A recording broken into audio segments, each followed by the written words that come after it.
You know when you get really excited for a new movie, whether it be because it has one of your favorite actors or directors, or because you've been a fan of a particular franchise, only to be let down when you finally get to actually see it? Yeah, that's the Sony Xperia 1. Yo Tech Leads, I'm Cobra, and after spending some quality time with Sony's 4K flagship, there are some things that they should be proud of and some things that really need rethinking. The question is this the phone for you? Big, long, 21:9 4K screen. Yep, that's the primary reason I wanted this phone. Now, just like 4K TVs, the quality all depends on the amount of available content. I use my phone for YouTube, and yeah, that looks great in 4K. My personally recorded videos look amazing. The pre-installed wallpapers are pretty nice, but then we have crickets. All right, to be fair, my purchased 4K movies from Google Play are probably the best demonstration of this pixel-dense display, but I really don't sit and watch movies on my phone. But if you do, then this phone's a banger. Netflix plays in HDR, but not in 4K, and every video I watch on Netflix is really dark, which is an overall theme of the screen. No Amazon Prime 4K either, so content needs to catch up to this technology. How about that aspect ratio? Actually, I love it. It's nice and slender, feels good holding it up to my head for that rare phone call. It's not too tall to reach the top and wonderful for most things that I use my phone for, like scrolling websites and social media. Video pillar boxing was a bit annoying, but it's not the worst thing. Portrait and landscape multitasking is a dream come true. Look how much screen real estate there is for YouTube and web browsing. But gaming suffered. The phone is so narrow that when in a landscape orientation, my big old thumb seems to take up too much space, and that obstructs much of the view. But I do love not having a notch. The rest of the phone has some interesting features as well. Side-mounted fingerprint scanner that works much better now that I've done multiple fingers and some with multiple angles of the same finger. A dedicated camera key is always a welcome addition, as well as IP68 rating. But I could care less about it not having a headphone jack. I do recommend using the included dongle or Bluetooth headset because these dual surround speakers are basura. The shallowest, tiniest, weakest speakers that I've heard in a while. So bad that I thought my device was defective until I went into a Best Buy to compare mine with a display model. I hate these speakers. Turning on Dolby Atmos helps, but not very much. And then there's dynamic vibration that feels like the rumble of a third-party PS2 controller. These are all cool ideas, but not executed very well. Sony keeps the software pretty minimal. Now I know I'm coming from using a 120 Hz refresh rate of the ROG Phone 2, but this phone does occasionally hiccup when just navigating through the UI and entering and exiting apps. They have a side sense feature that's supposed to do something, but I can't get it to work with my screen protector and or case on, so I'm just not going to use that. There are no customizable navigational gestures as of today, and this isn't the biggest deal if you're a custom launcher kind of person, but I'm not. I like the uniqueness each device has, whether that be for better or worse.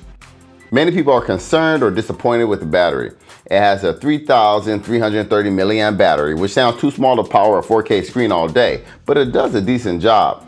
It doesn't last me all day, but neither does my iPhone XS Max. It's definitely hard going back to this after the battery beast of, again, the ROG Phone 2, but I don't really big deal battery life. I usually have a charger near me.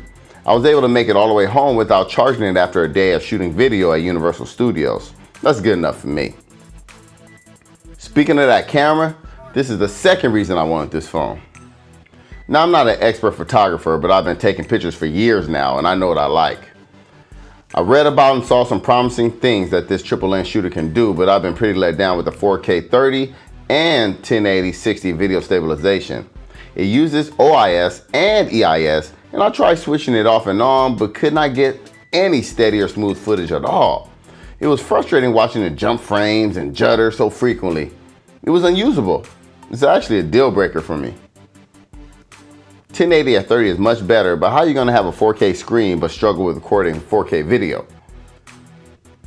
Sony does give you hardcore videographers full control with manual mode for photos and videos, as well as in their detailed Cinema Pro app.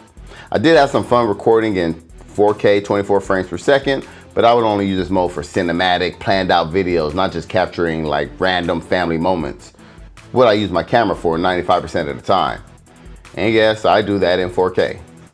But to focus on the positive, and there's lots of it, the Xperia One has a full feature set of camera options that deserves a whole video in itself, but I'll highlight some things.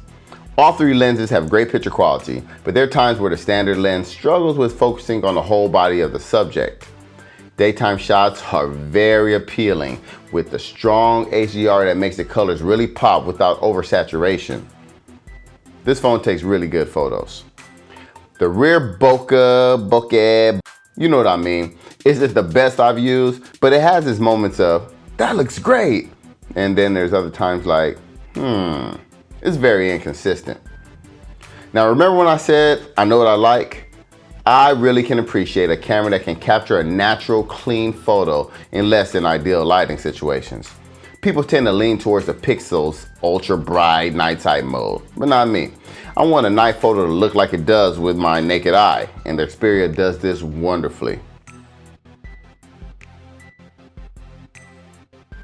Super slow-mo is super fun when it captures the perfect moment in sufficient lighting. I still prefer Samsung's implementation of it though. And then we have the selfie camera that, even though I have that soft skin effect turned off, it still looks like I have a tiny bit of makeup on. But you know I rarely use the front camera at all, but there are times that I need to, and it does a pretty good job of what it's supposed to do. Just don't expect to be wowed. While I was looking forward to getting this phone, I quickly realized that it just wasn't for me. I'm not a mobile movie watcher or a videographer who's into tweaking a cinematic video for a wedding or social event. I'm a tech lead, wanting top quality, fun, innovative yet functional piece of tech that I would truly enjoy using. Not just the latest trend. But the beauty of the smartphone game is that there is really something for everyone. So make sure you find the one that's an extension of you. Thanks, tech leads, and remember, Cobra told you.